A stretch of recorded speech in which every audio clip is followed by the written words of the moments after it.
What is up, guys? My name is Lex. Welcome back to the vlog. We've made our way to Hustler Casino in Los Angeles, California, hosting a meetup game with Wolfgang Poker. There's 5 tables running. I sit down and get right into the action. Pocket fives, I make it $10, get 2 callers, 3 ways to the flop, 6, 5, deuce, rainbow. We flop a set. With such a strong hand, I put in the check looking to trap. The hijack player puts out a bet of $15. Cutoff player folds. I could call here and play the hand out of position, but I decide to put in a raise right off the bat, trying to take the lead back in the hand. If my opponent has a pair, maybe 8s or 9s or a 6, a straight draw, I don't think he's going to be folding. I raise it up to $60. Another thing to note is my opponent only has about $300 left in his stack, so I'm hoping because he's a little short stack, he might just go with his hand. He thinks for a little bit of time, ends up showing a 5 for middle pair and folding. And because I want to have a fun, friendly environment at my meetup game, I show my hand as well. You won.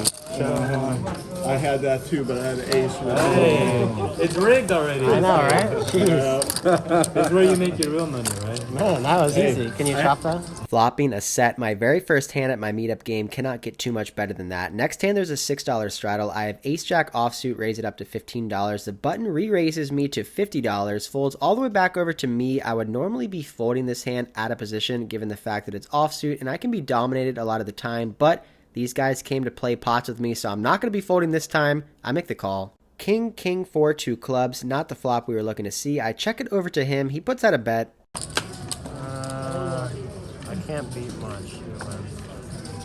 For the vlog. There you go. Thank you. You taught me the 3-bet, Alexa. Thank you.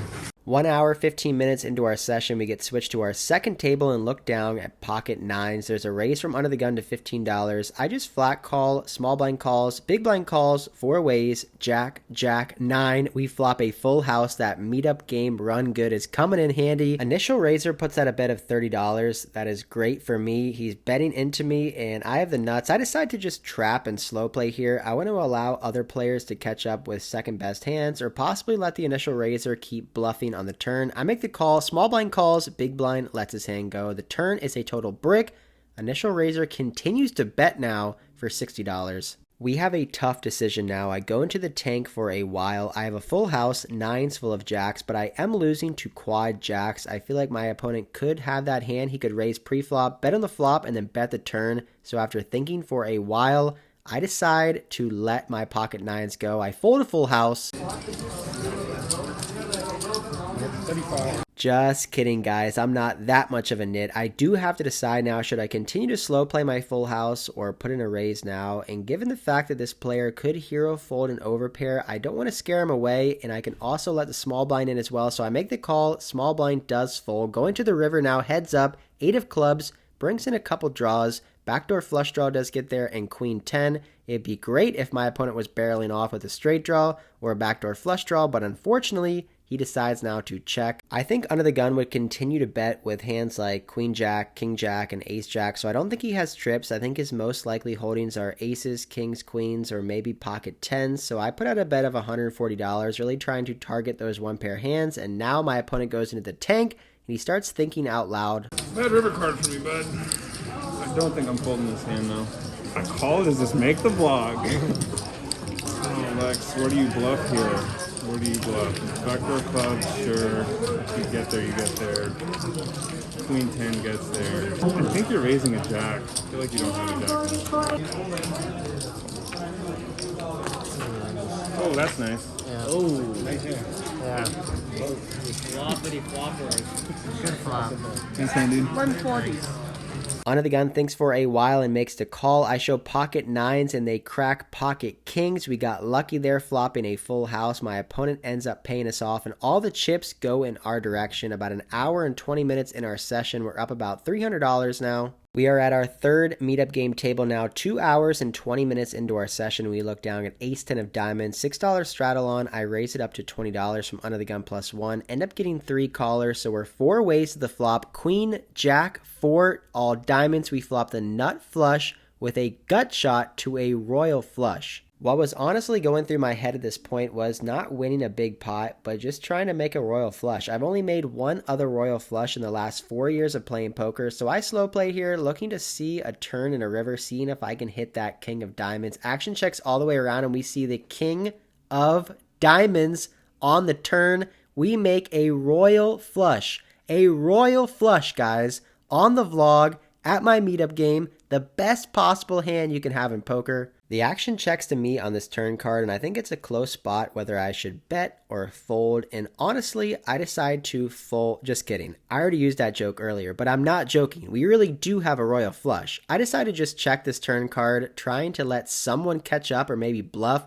We go 4 ways to the last card, 3 of diamonds. Now there's 5 diamonds on the board. Somebody do something. Someone put some money in the pot. It checks to me for a third time, and I decided to put out a small bet of $35. Nobody seems interested. They all fold, but we gotta show this one. I have a flush.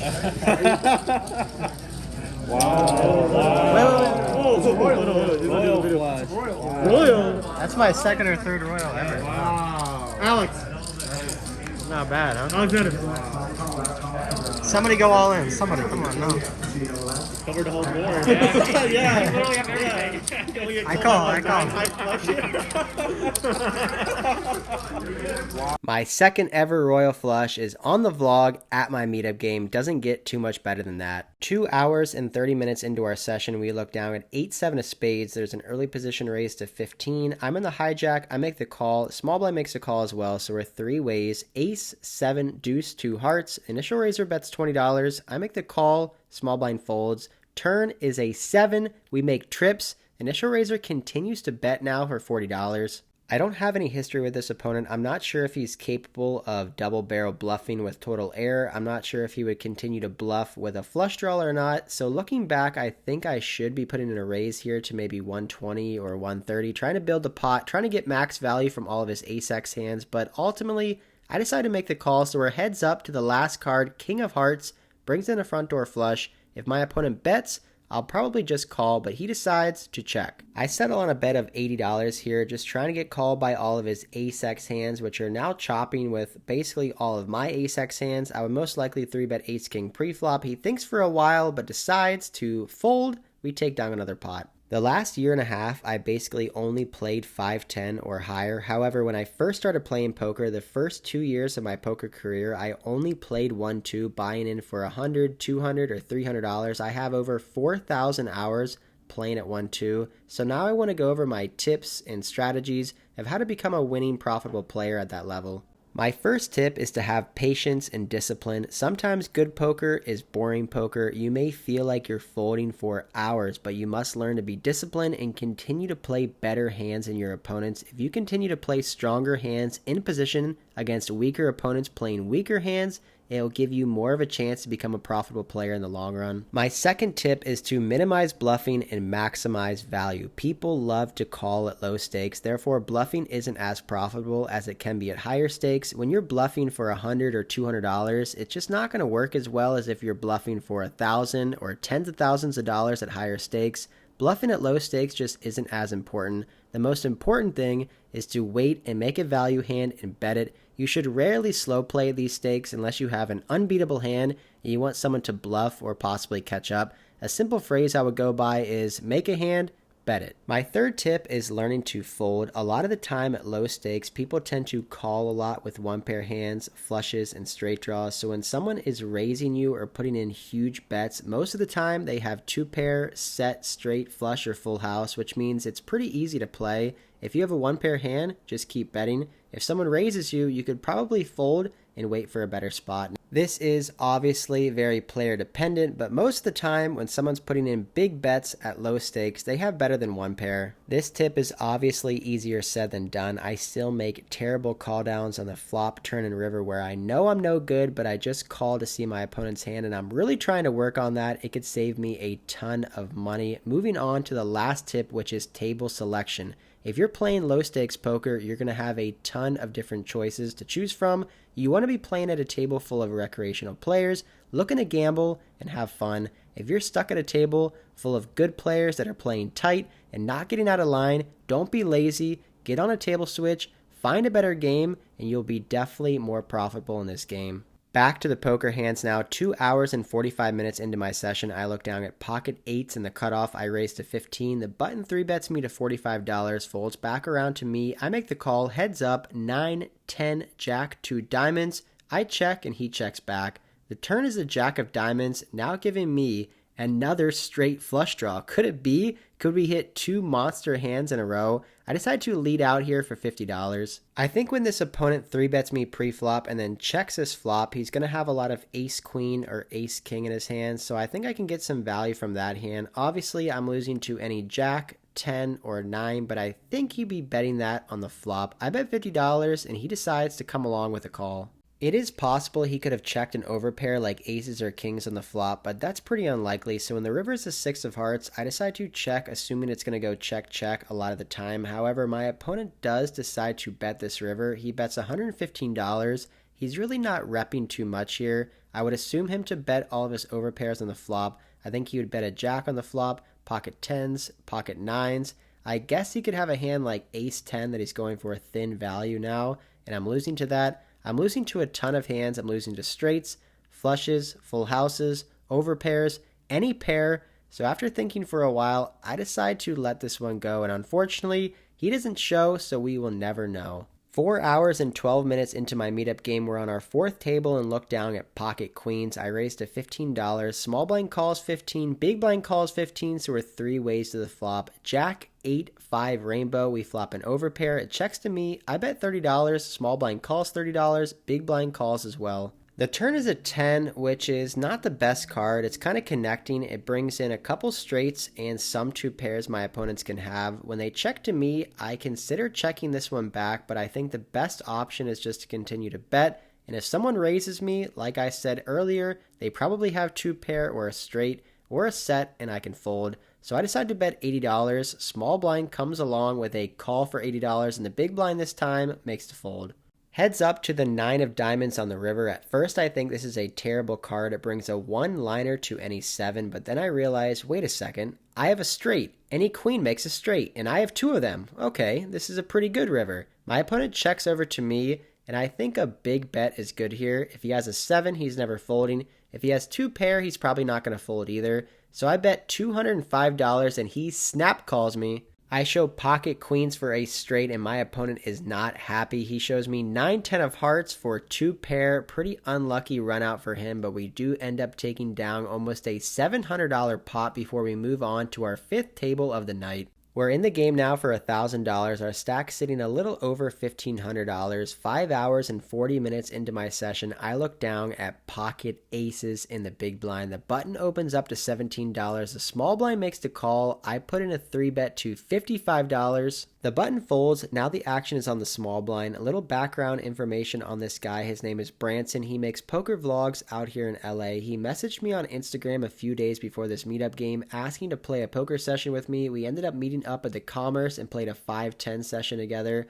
I didn't play many hands with him while I was there, but what I gathered from watching is that he's pretty solid and he knows what he's doing. So whenever he calls a 3-bet out of position, I put him on a lot of pocket pairs, maybe 5s through pocket 10s. Heads up in a 3-bet pot, which is king 9-6 rainbow. Seems pretty safe for me. However, like I said before, I think he's going to have a lot of pocket pairs, 5s through 10s, so that could be problematic. If he has 6s or 9s, he now is beating us with a set. However, if he has pocket 10s, 7s, or 8s, he might call a small bet. So I bet $30 and he makes the call. I'm not sure what it was, but I kind of got a bad feeling. I had a feeling that he had a monster. I'm not sure if it was the way he called on the flop or the speed he called, but I just had a bad feeling. So when the turn is a deuce and he checks it over to me, I decide to actually check this turn card back. I feel like it's hard to get 3 streets of value from a worse hand against his player. The river's a king, now pairing the top card. Obviously a bad card if he has a king. However, I don't think he's going to have many kings in his range. He would 3-bet ace-king pre-flop, and I don't think he's going to be calling a 3-bet out of position with anything but king-queen suited. I don't think he'll call with king-jack off or king-10 off, so when he checks to me for a 3rd time, I feel pretty confident now that I have the best hand, so I put out a value bet of $110. With this bet, I'm really just trying to get hero call by all of his pocket pairs, 10s, 7s, or 8s. However, Branson goes into the tank for a while and does something I was not really expecting and I'm not too happy with. he ends up raising me to $310. So right off the bat, I know I'm beat here. I know I'm most likely beat by a full house or a king. However, it's only $200 more. There is a possibility that he knows I'm filming and he's filming, and he could try to be bluffing me to show it for his vlog, and then I'll show it on my vlog. So I just make the call, looking to see the bad news, which we do end up seeing. Pocket nines for a full house. One of those hands that I was worried about, and we end up getting our aces cracked. Do not subscribe to this guy's channel. Subscribe to this guy's channel. Obviously, I'm just kidding, making a joke for the table. No bad blood here. I actually think he played the hand perfectly and got max value with his full house. 6 hours and 3 minutes into my session, I look down at pocket jacks on the button. There's a limp for $3. I make it $15. Big blind calls, limper calls, 3 ways, 3, 4, 9, 2 clubs. We flop an overpair. Checks to me. I bet $25. Both of my opponents end up making the call. The turn is a 7, kind of a sketchy card. Could improve my opponents to a straight with 5-6 and maybe 2 pairs, but when they check to me, I continue to bet for $55. The small blind now decides to put in a raise. He check raises me now to $130 with just about $350 left in his stack, and this is not a good sign. I'm pretty sure he's got me beat. Most likely 2 pair, maybe a set or a straight. I don't think he's really ever doing this with ace 9 or pocket 10s. However, he's giving me a great price. It's only like a 2.3x raise. It's still possible I could have the best hand. So I decide to call here on the turn and evaluate on the river. Queen of clubs on the river, bringing an overcard to our pair and also bringing in the front door flush. And my opponent continues to bet, but smaller this time, of only $120. There's a couple things I'm sure of. I'm pretty sure he has a set 2 pair or maybe a straight, but I'm also sure he doesn't have a flush. I don't think this opponent would ever check raise out of position with a flush draw on the turn. He would most likely just call with that hand. I do have the jack of clubs in my hand, so I can block a lot of flushes. I consider turning my pocket jacks into a bluff. I'm pretty sure they're no good. However, there's a couple problems with that. 1, people hate to fold on the river. 2, my opponent only has $250 left in his stack. I don't feel like that's enough to put enough pressure on him, so I eventually let my hand go, and he shows us 9-7 offsuit for 2 pair. 6 hours, 15 minutes into my poker session, I decide to call it a night after playing a ton of fun hands, meeting a bunch of awesome people, playing some big pots, losing some big pots, winning some big pots, making a royal flush. I end up racking up my chips, heading to the cage, and cashing out for the night. All right, guys, that is it for this side. I'm not going to be able to do this. All right, we're just going to keep it rolling. I'm not the best at talking to the camera while other people are around. I told you guys that before, but I'm judging you right ended now. up playing my second ever meetup game out here at Hustler Casino in LA with Wolfgang Poker. He's going to go into real estate after this week. So you guys know, he told me his life goals and everything like that. So ended up running hot in the beginning, flopping sets, full houses, making a royal flush, which is pretty cool. But then lost with aces, lost with jacks, ended up losing $69 on the session. So Wow! small loss, nothing too crazy, but thank you to Hustler Casino having me out here for the meetup game. Thanks to Wolfgang, to this guy, and then thanks to all of you guys who came out to show support. And if you guys got on the vlog, I appreciate you being here. But that is it for this one. We're going back to Vegas on Saturday. More Vegas vlogs for you guys. But until next time, I'll see you. So normally with my videos, I just do one outro and that is it. But after processing how cool yesterday really was and having it sink in and editing the video, honestly, like, I just feel like I have to thank you guys again and again, because if it wasn't for you guys watching my videos, showing up every single week, commenting, liking, subscribing, my channel wouldn't have grown and I wouldn't be able to do what I'm doing right now. I am traveling the country, playing poker, making videos, basically because you guys watch my videos and it gave me a reason to go out and do it, which is what I've been doing now for the past 3 months. So I have to thank you guys again. All of you guys that showed up at my meetup game, I appreciate it. I hope you had fun. I hope you felt seen and heard and you enjoyed your time. Obviously, I am new to this. I am not used to the fame. In wrestling, I never had anybody wanting to take pictures with me. In CrossFit, I was a good CrossFitter, but I was never at the level where people wanted to take pictures. So now, like, taking selfies with people and meeting people from New Mexico, from Salt Lake City, from Paris, coming to play poker with me, like, I'm not used to it, but it's awesome. Like, it's so cool this channel has come to, and that I can meet all of you guys playing poker. So for those of you who came out to my meetup game, like, thank you again. I appreciate it. And also, all of you guys that didn't show up because you couldn't, because it was too far away or you couldn't make it, thank you for watching my videos. Like, every single week, you guys show up, you watch the video, and I appreciate it. Like, it means a lot. I got to meet a ton of cool people there, other poker vloggers as well, Branson Poker, Bearded Poker, Fish Poker. Mariano showed up at the end to support Alex and I, which was awesome. But either way, it was just a super cool experience, and I feel like I had to come on here and thank you guys again. So thank you for coming to the meetup game. Thank you for being loyal fans, watching my videos. There's going to be a lot more videos in the future, hopefully bigger stakes, bigger wins, possibly bigger losses. But either way, I'll take you guys there with me. This time it's for real. Until next time, I'll see you.